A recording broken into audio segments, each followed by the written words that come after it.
You spent a long time writing, expanding, and adapting this story. What did you learn the most about your own history of sound over the years of working on this project? My own history of sound, as in my writing style. Like your own history with sound, like what uh sounds, music, things that you've realized have impacted, influenced like you, your writing, where you've how you've gotten here now. Right. Isn't that the interesting thing about a project? Like I just wrote this story as something that felt natural, and then when you put something out in the world, you're asked like, well, why? And I know um, exactly. I think the reason became really clear is I grew up in a pretty rural area, and there'd be hay baling every year, and uh, there would be fiddle players that would come and play contra dances. And so when I was, 10 years old, instead of going to the mall, I was contra dancing to fiddle music and singing wailing shanties. And it just became a very early part of my, I think, creative DNA.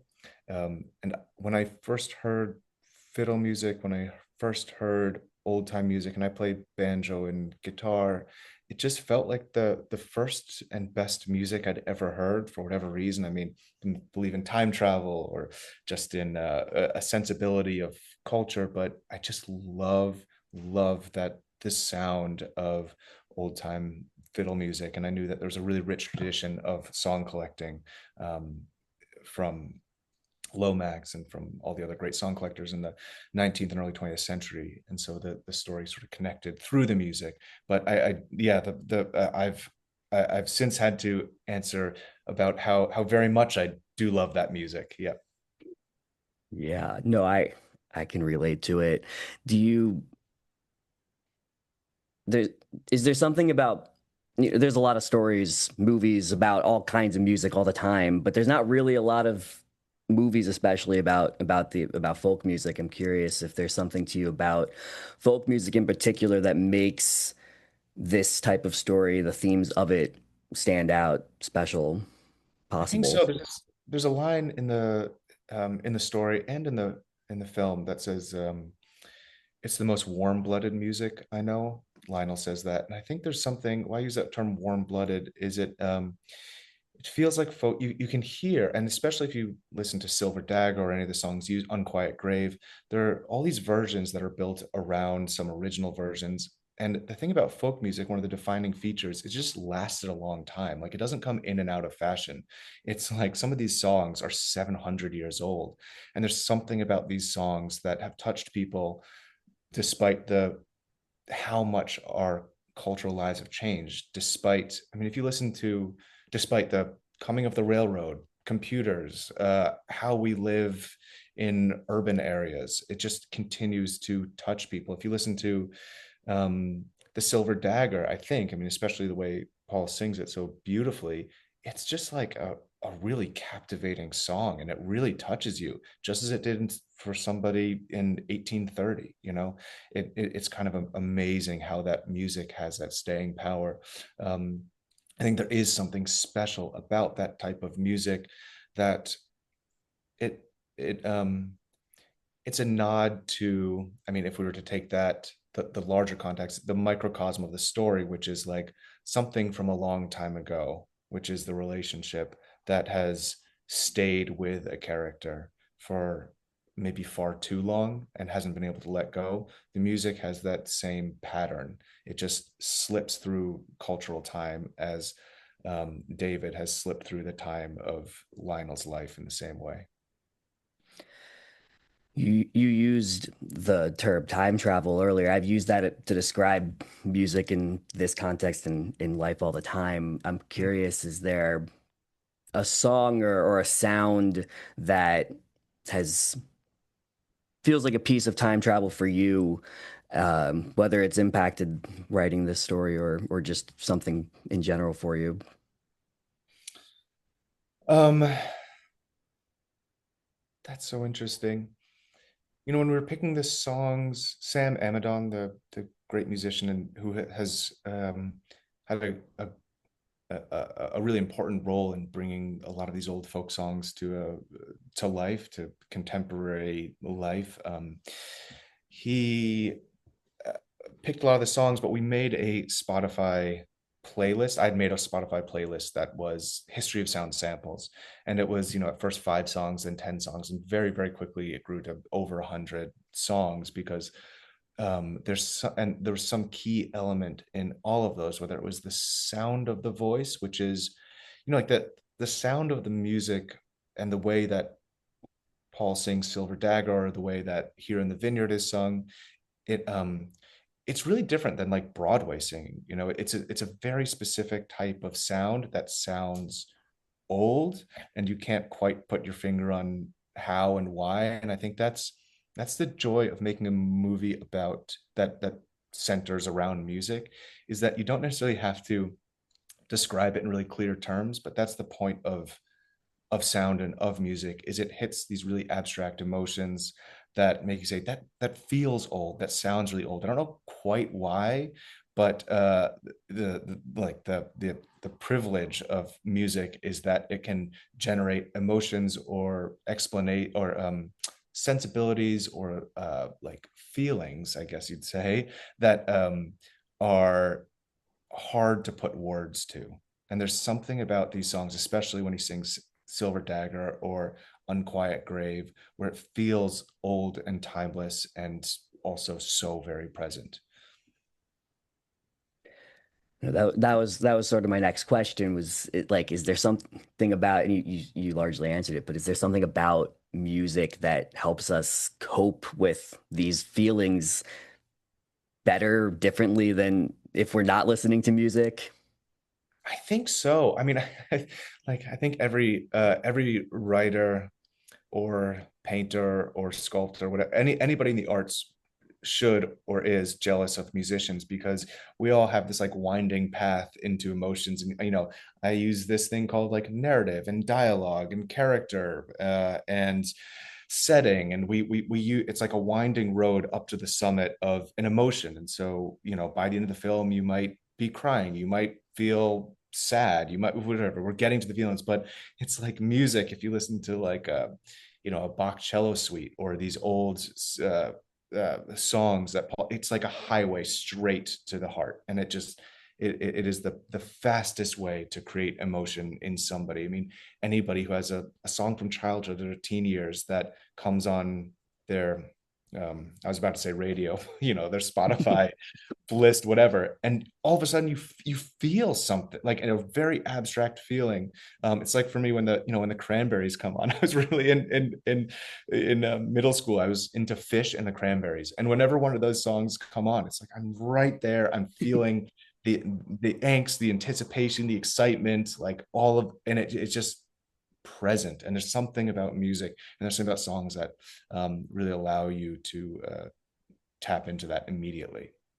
Yeah, no, I was crying on the way to work because Angel from Montgomery came up on my Spotify, and it Yes. did that And exact thing like 3 days ago, and right, I exactly. get it. And it would take in a movie, it might take 2 hours of narrative, of performance, of everything to get you there. But with Angel from Montgomery, it's like 5 seconds. Right. Well, yeah, because the first time that they're singing Silver Dagger, they're singing a song, it doesn't have the same resonance, meaning, it doesn't have the same context as by the time it comes up the last time at the end of the movie that you now have from this experience you've watched them experience. So it Yeah, I really feel like the film, especially the way that Oliver directed it and the way it's framed, it kind of feels like an album to me. Like you mm, really need to see the whole thing through. Of course, with most movies, you should see the whole thing through. But it really, there's so many cross-reference points um, within the movie that only makes sense if you saw it the second time, or go through and really understand why those elements were put in. completely separate type of question. This is a thing that I'm really fixated on in film and stories generally. So much of the time when you have a romance and there's a fight, and it's usually about somebody lying to somebody else, and then the whole movie gets derailed by this argument, and it has to take another 15 minutes to do a different thing to recuperate. This movie does not do that. And when there's an argument between David and Lionel, they kind of just they have their argument. It's about lying, in fact, but not necessarily to each other in that moment. But it resolves, and they have a conversation, and they move on. And I mean, it's left open ended, and that's intentional. I'm sure. I've spent a lot of time thinking about what they're arguing about, but I'm curious, just generally about conflict resolution in a story. Like, how do you resolve a conflict well, or how do you like to resolve a conflict? In a story. Yeah, or in this story, in a story, what makes a good, proper, or fulfilling resolution? Well, I think, I mean, and part of this story and the short story collection, the History of Sound is one of 12 stories in my short story collection. And that a theme in that collection and within the story and within the film is it tries to mirror life in which resolution is almost never there. Like we don't get resolution. And that's what creates a lot of the narrative arcs of our lives. The thing that you didn't say to your friend, the apologies that you didn't make, the way you didn't reach out to somebody when you should have, the person you didn't pursue, the person that you gave up on too quickly, whatever it was, like those sort of miscommunications, that dark space, the dark matter in a person's life is as uh, uh, character building as the decisions, the resolution, the job that you choose, the things that you do, the city that you live, the way that you have a pat understanding of what happened between you and somebody else. We'd like to think that that sort of like positive charge of life makes us who we are, but I have the suspicion that it's actually the opposite. That oftentimes it's the dark matter of our life, the opportunities we miss, the people that we don't connect with, that create real character within a person. So that is intent. There's an intention in that. Leaving spaces. Of course, it can be really frustrating to be a reader, a viewer, whomever, to not know what's going on or not feel resolution. And that's something that the creators of a project just sort of, you move the levers up and down and try to give it enough resolution without too much, or especially if it's a story about unresolved love. Yeah. No, I think your approach is so much more genuine and interesting than most of the time when everything has a clean resolution always. Mm. Um, my last question. So that argument they're having is about whether it's good or okay or proper to lie, and I'm curious if what do you think is what do you think the role of lying is in writing a relationship or having relationships? um, in fiction writing or screenwriting, I would say that one of the greatest narrative tensions you can build is giving the reader, the viewer, a piece of information that the characters don't have. That one, you know that somebody's lying, and the other person doesn't know they're lying. And so, the role of lies and deceit in anything in art making is just really powerful. It's like a powerful tool to use because it creates momentum in a story. Um, and the role that it has in real life is, I would say, just destructive and corrosive. So it's something like the point of watching. We'd rather filter um, damage through art than something else. I mean, instead of feeling the terror that, to speak about History of Sound specifically, um, everybody might feel that the person that they first fell in love with in their 20s might have been the person they should have stayed with. But it's almost too hard and too difficult to look at that truth. And so you filter it through a story, and you get to feel it just a degree or two to the side. Um, and the same thing with any movie, when you see trauma, when you see a war movie, when you see anything, you're watching it to have those feelings, but not experience them directly in real life. I think the same thing with lies and deceit. In real life is probably pretty much only destructive and corrosive, and in film and in books can be a very productive narrative element. complicated. Love it. Love the movie. Thanks so much. Yeah, thank you.